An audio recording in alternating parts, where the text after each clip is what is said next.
e4 and look at Magnus's expression. He has a very nice smile on his face. Magnus is very cute in that sense. He's always very encouraging to little kids. That's one of his beautiful traits that has always been, and he says thank you to her.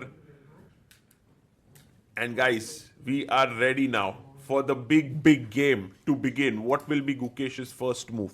Will he play knight f3? Will he play e4, d4, c4? A handshake and off we go. 2 hours for both players, and only after move number 40 will you have 10-second increment per move. e4 played here by Gukesh. He's opened his game with one e4, and Magnus will most likely go e5 because you don't want to play anything aggressive with Gukesh. Gukesh already has the aggressive mindset with him. e5 played. Knight comes out to f3. And knight to c6 played here. And there you go. Bishop to b5. The Ruy Lopez is on the board.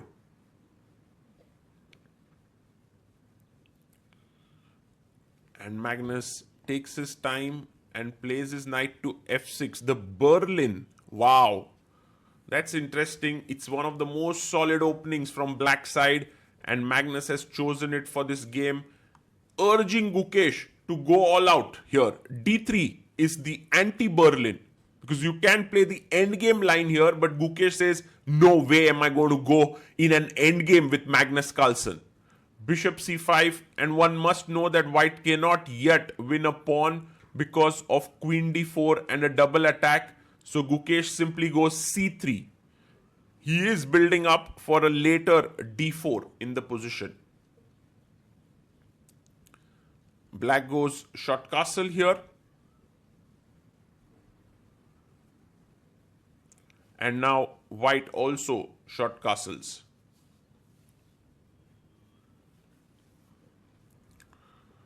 Magnus. Well, this position is slightly different because many times white takes on c6, and this time Gukesh hasn't done that.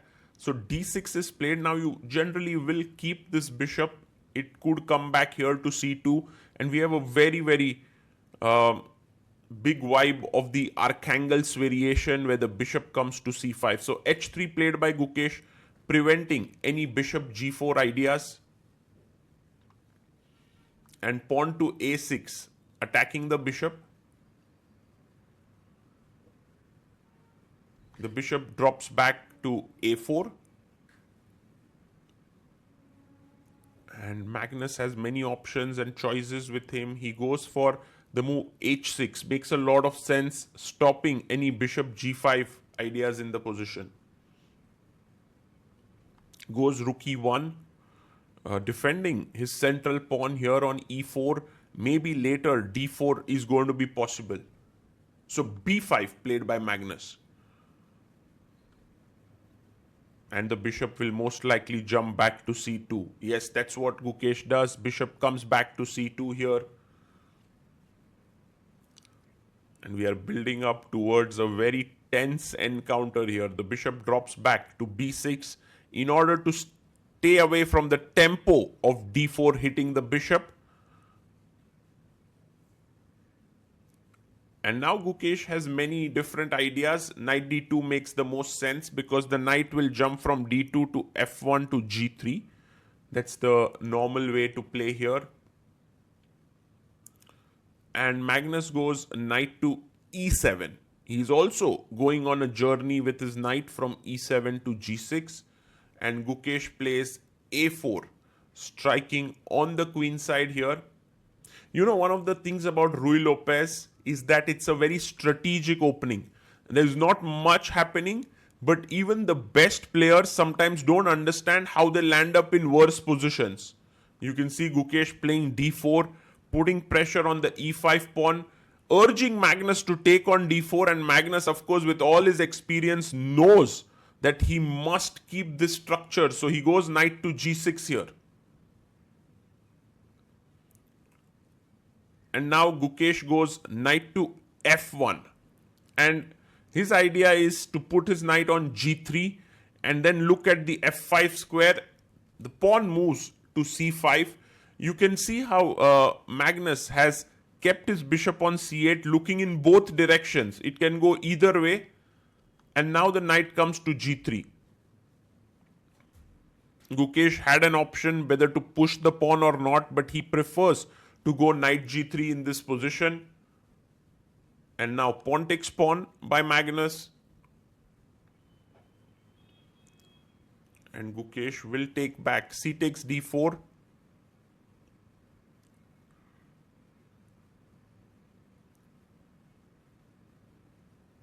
And here B takes on A4. That's a very interesting decision by Magnus. I mean, it's not an easy one. He's made it pretty quickly because on one hand, he does not have to worry anymore about the B5 pawn. On the other hand, his A6 pawn has become a weakness. But what Magnus is saying is, Gukesh, your B2 pawn is also weak. So in a way, I'm fine with this kind of trade-off. And he goes bishop B7, now looking at the E4 square. And Gukesh also has a tough choice to make. Does he push the pawn? Does he keep it as it is? Yes, he pushes the pawn. He tries to close down this bishop. But on the other hand, the other bishop opens up for black. And now A5, another very useful move by Magnus. Just keep putting the bishop on a pawn on a good square, and the bishop can pop out here to A6. Now the bishop comes to E3, offering a trade of bishops here. And Magnus comes back bishop C8. I love this move. It's a very nice move. Very beautiful move. Also threatening bishop E3, rook E3, and rook takes B2. So Gukesh pushes his pawn to B3. Seems like a fine move, but is a step in the wrong direction perhaps. He takes on E3. And now Fe3, it takes away the F4 square, but rook E3 makes the most sense. But now, can the knight simply jump into F4? And Magnus just jumps in, knight F4. Guys, look at this, knight, amazing piece. Bishop looking here, rook looking here. And as we had mentioned, that things that happen in Ruy Lopez, one of the players gets outplayed without even knowing it. And by the way, bishop c6 played here, and there is a possibility to simply chop this off. Magnus first goes rook b4. Well, this idea of bishop takes h3 is so interesting, guys. Take, king g2, you go back, your knight comes to g4, you start pushing the h-pawn. I wonder if Magnus is tempted. Well, I'm sure he was looking at this sack, but now goes g6. And that's also a very powerful move. And Gukesh tries to go away from this bishop h3 ideas, plays king h1. And Magnus now, will he play h5? No, first bishop a6. Another classy move. Absolute class. Getting the bishop now, taking away the f5 square so that the bishop now doesn't have to control there. Gukesh goes after the a5 pawn here. He wants to win it. Bishop d3 played by Magnus, attacking the e4 pawn 3 times. And he goes knight d2, defending it 3 times, and also defending b3. Now attacking a5. h5 played. h4 coming in. You can't play h4. The knight would jump in and this is hanging. So he takes the a pawn. He takes it, but now Magnus is going to take it. He takes on a5. Magnus has 24 minutes. Gukesh has 21 minutes. On time, they both are playing quite well. But the position is completely better for Magnus. h4, I love how he's playing this. If the knight moves away, already knight takes e4 is just crushing. He goes rook a4. What a move, by the way, by Gukesh. He's seen that if you take, I take back, I attack your knight, knight moves, your bishop hangs. So that's some deep play there. Magnus is like, why should I take here? I'll just play king g7. This pressure is too much for you to handle, Gukesh. Gukesh enters rook a7. But the rook is doing absolutely nothing here. Rook d4, now defending the bishop. He goes knight f3, attacks the rook. Man, the game is moving at rapid pace. 9 minutes for Gukesh, 15 for Magnus. And now it takes on g3, the best move in the position. Absolute best. F takes g3. And now just bishop e4. You take here. I check you. And it's completely winning. Next move I can take here. No, but Magnus goes knight h3, which is also a very good move because g takes h3. And now this brilliant move, bishop e4, pinning the knight on f3. He goes king h2. And one of the easiest way to win is to take, and give a check and play e4. And then this is weak and it's over. It's completely over here. So take on f3. But Magnus first goes rook d1. It's also a great move, by the way. And Magnus, if you look at the position carefully, the material is equal. But the quality of his pieces, the two rooks, the bishop, the knight, g4 by Gukesh, hoping for g5 to win a piece. But Magnus like, thank you so much for that free pawn. Now I'm attacking your bishop. And I would say like for most players here, it's already game over time. I mean, what is there to play? Because you're facing one of the greatest endgame experts of all time. You're pawn down. Your position is terrible. Your opponent's knight is jumping in here. I mean, can you even take on b3 here? Just have to worry a bit about knight g5. So knight f4 first played by Magnus.